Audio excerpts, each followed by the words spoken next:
నన్ను భక్షించుచున్నదని చాలండి. దేవుడి స్తోత్రం కలిగింది కాక. ఏంటి బాధ్యత ఏంటి? తండ్రి ఇంటిని గురించిన ఆసక్తి. దేవుడికి స్తోత్రం కలిగింది కాక. తండ్రి ఇంటిని గురించిన ఆసక్తి నీ బాధ్యత. ఆయన పని చేయడం నీ బాధ్యత. ఆయన ఇంటిని గురించిన ఆసక్తి నీ బాధ్యత. ఆయన ఇంటిలో ఏం జరుగుతుంది? ఆయన ఇల్లును వ్యాపార స్థలంగా మార్చేసి అక్కడ అనేకమైనటువంటి దుర్వ్యాపారాలు చేస్తూ ఇంటిని పాడు చేస్తూ ఉంటే ఈయన ఏం చేశాడంటే కొరడాకారు తీసుకొని అవన్నీ పక్కన తోసివేసి గువ్వల మార్చులని పంపేసి కొరడాలు ఇచ్చి వాళ్ళందరినీ తోసేసి దేవాలయం శుద్ధి చేశాడు. దేవుడికి స్తోత్రం. ఇది మన బాధ్యత. ఇక్కడ రెండు ఇళ్ళు ఉన్నాయి. ఒకటి ఆత్మ సంబంధమైన ఇల్లు ఉంది. అదైతే మీ హృదయంలో దేవుని ఆలయంలో ఉన్నారని మీరు ఎదురా మీరు వారిలో నుంచి ప్రత్యేకంగా వెడలి ఉంటే నేను మీలో నివసిస్తాను. దేవుడికి స్తోత్రం కలుగును కాక. ఇది ఈ ఇల్లు దేవుడి నివాసం. ఇది ఈ ఇంటిని గురించిన ఆసక్తి నీకు ఉండాలి. ప్రతిరోజు ఇంటిని శుభ్రం చేయాలి, కడగాల. ప్రతిరోజు ఇంటిని కడగాలి.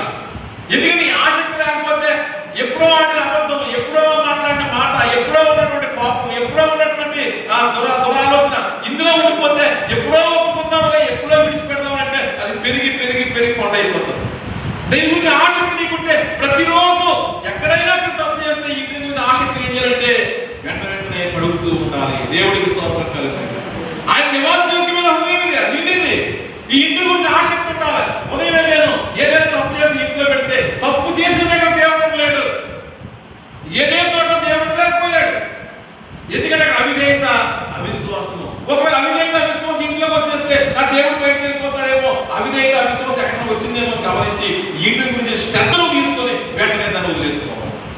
ఒకవేళ ఎక్కడైనా అపవిత్రమైన అన్యాయమైనటువంటి ఓపీ పీనిహాసం ఉన్న స్థలంలో ఆ శిలోహ మందిరం దేవుడు లేకపోయాడు.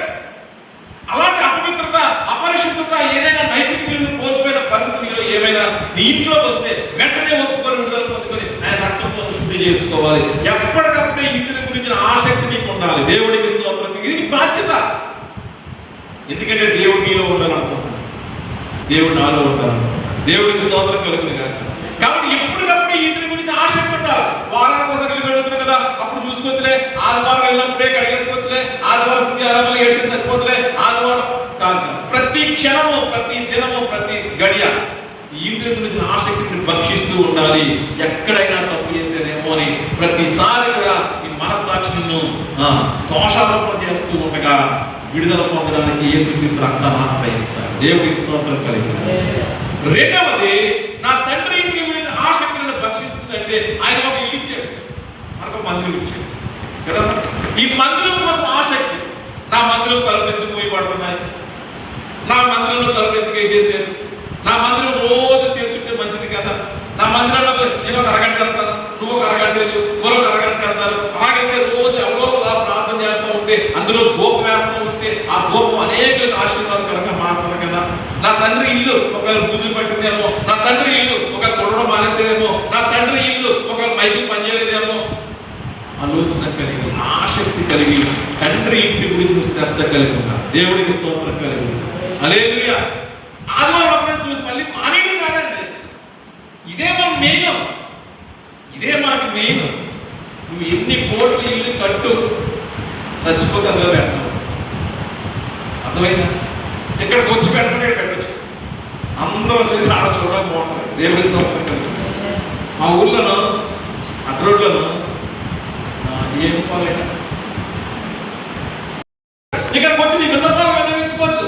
శిలోహ మందిరానికి వెళ్ళిపోయి కన్నీరు కాల్చిందే కదా కొడుకు పుట్టాడు అన్నాకి. ఇంటి దగ్గర పుట్టదు కదా. ఇంటి దగ్గర దేవుడు సహాయం చేస్తాడు, ఇంటి దగ్గర దేవుడు ప్రతి చెబుతాడు, ఇంటి దగ్గర దేవుడు ఉంటాడు. ఎక్కడున్నా దేవుడు ఉంటాడు. దేవుడు ఎక్కడ లేకుండా పోయి నేను కాపాడుతాడు. ఎందుకంటే పిల్లవు కాబట్టి. అరణ్యంలో నడిపితే మన్నా కూసింది, పగల మేఘస్థానం వచ్చింది, రాత్రి అగ్నిస్థానం వచ్చింది, పండ్లో నీళ్ళు వచ్చాయి. ధర్మస్థానం ఎక్కడ వచ్చింది? వాక్యం సీనాయి కొండలో వచ్చింది. దేవుడికి స్తోత్రం కలిగింది. హల్లెలూయా. పగలవృక్షం మీద ఉంటారు కదా ఏలియాకి, మంచిగా కదా ఏలియాకి, చేరికి పోదానికి వెళ్తే నీళ్ళు తాగడం కదా, పాపం ఆహారం తప్పడం కదా. కానీ అగ్నిభిషేకం ఎక్కడ దిగి వచ్చింది? కరిమేల కొండ మీద దిగి వచ్చింది. మందిరం అంటే కరిమేల కొండ, అభిషేకం కలిగిన స్థలం ఇది. ఇది సేనాయి కొండ, యెహోవా వాక్యం వివరించబడుతున్న స్థలం ఇది. నీ మార్గాలు సరిచేయబడిన స్థలం ఇది. ఎక్కడున్నా దేవుడు ఇక్కడ పోషించడం మానేడు, కానీ నీకు ప్రత్యేకమైన స్థలం నియమించాడు. ఇది పరిశుద్ధాత్మతో నింపబడిన స్థలం ఇది. ఇక్కడికి వస్తేనే అభిషేకం, ఇక్కడే అగ్ని, ఇక్కడే దీవెన. అర్థమవుతున్నాయి. కాబట్టి ఈ మందిరం మీద ఆసక్తి ఉందా మనకి? ఆయన ఆసక్తి ఉంది. ఆయనే చెప్పాడు, హస్తకృత్యముల ఆలయంలో దేవుడు నివసించాడు అని చెప్పిన వాడు ఎందుకు దేవాలయం శుద్ధి చేశాడు? ఆ మందిరమే సకల జనులకు ప్రార్థనా మందిరం. దేవుడికి స్తోత్రం కలిగి. నా మందిరంలో జీవాహారం ఉంది. ఇక్కడేనండి మామూలుగా, కానీ ఇంట్లో దేవుడు అంటా ఉంటాడు, కానీ నీకు అభిషేకం ఎక్కడెక్కడే, నీకు ఆదరణ ఎక్కడెక్కడే, నీకు అనుకూలం తెలవడం ఎక్కడే, ఏదైనా సరే మందిరమే.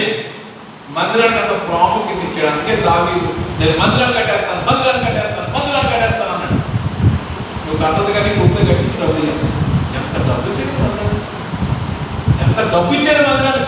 ఏ సులభం అంతాపురం దేవదార వృక్షంతో ఏరుగు దంతాలతో కట్టుకున్నటువంటి అంతాపురంలో దిగి వచ్చిందా తేజో మహిమ. అలాగే సులభం దేవుడు దీవించలేదా? దీవించాడు, జ్ఞానం ఇచ్చాడు, ఆస్తి ఇచ్చాడు, ఐశ్వర్యం ఇచ్చాడు. తేజో మహిమ ఎక్కడి నుంచి వచ్చింది? సులభం కంటే మందిరంలో దిగి వచ్చింది. దేవుడికి స్తోత్రం కలుగుతుంది కాక. హల్లెలూయా. మందిరానికి అంత ప్రాముఖ్యత ఉంది. కాబట్టి మందిరం దేవుడు మనకి ఇచ్చాడు. దీని ఎడల ఆసక్తి కలిగి ఉన్నారు. మందిర అవసరాలు ఉంటాయి, సేవ అవసరాలు ఉంటాయి. అన్ని మన కోసమే కాదు, దేవుడి కోసం. అంటే మీరు యేసుక్రీస్తు కార్యాలను మీరు చూడటం లేదు, మీ కార్యాలే చూసుకుంటారు. దేవుడి స్తోత్రం కలుగుతుంది. చూడండి మందిరం ఆసక్తి. నేను మన వైజాగ్ ఉన్నప్పుడు ఆ